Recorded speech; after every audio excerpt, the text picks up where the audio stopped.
So we need to get the facts straight. How does this virus work? How does it transmit? Where does it want to go? And let's protect ourselves. I'm Dr. Peter Lin. I'm a family physician in Toronto, Canada. The coronavirus is a family of viruses that can cause as mild things as just a common cold, all the way up to SARS or MERS. These are these bad pneumonias that we're talking about.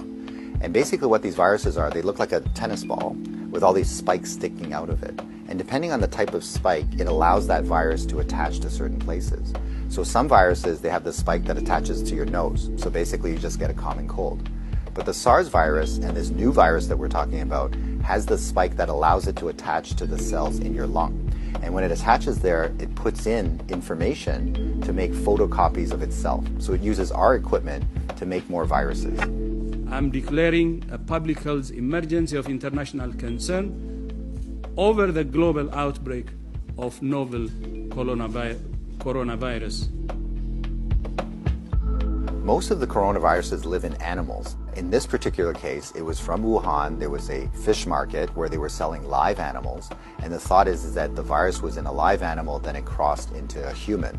But then what we found was that people were getting sick in terms of healthcare workers, in terms of family members that were looking after them, which now meant that the virus can pass from human to another human. Just like all viruses, it needs to reach a target, which is your lung. And it has to get there with your help. It has no feet and no wings. So therefore it needs us to move it there. So that's why we keep saying, don't hang around sneezy people because you're going to breathe it in. And don't touch your face because that's how the virus is going to get in. The masks are helpful, but they're not necessary because they're leaky. The ones that you and I buy basically have pockets here, so therefore the virus can get in. What the masks really do is they stop us from touching our face. If you're sick, we tend to mask you, so therefore you're not spewing out the viruses to other people sitting around you. The true people that have the real masks are the N95. Those are sealed. These are for the doctors that may be caring for the patients.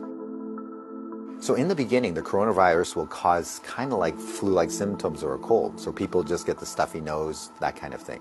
But you'll understand that as soon as that virus starts manufacturing in your lung cells, they're producing all these copies of the virus, all of a sudden now you kill the lung cells. So now you can't exchange oxygen, and that's why one of the early symptoms is people get very short of breath and they tend to have a difficult time breathing, and that's why they end up in hospital. So currently, unfortunately, we don't have a direct treatment for the coronavirus. So we don't have a medication that can kill it off. And so it's really supportive. So in other words, the patient can't breathe, we give them oxygen, help them to breathe.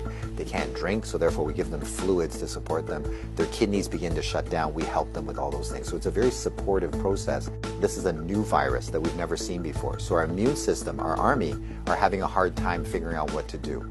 So usually what we have to do is we make something called antibodies. So these are things that can grab onto the spikes that we see on the virus, and it'll get rid of the virus for you, and that will actually bring you back to good health. So therefore the elderly may have a worse outcome, and of course the young children.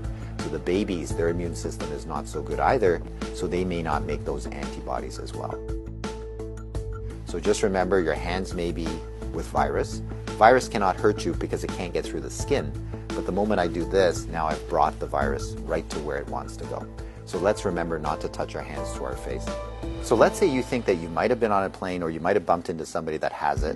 What should you do? So the first thing is to contact a healthcare worker to tell them that potentially you have it. If you're feeling symptoms and you're going to go into a facility, call ahead. Okay, so whether you're calling the paramedics or whether you're calling the hospital or your doctor, just mention that you were on a flight.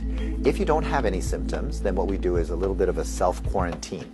In other words, we can just keep you away from other people, and so you don't go into parties, don't go with your friends, don't go into public transportation.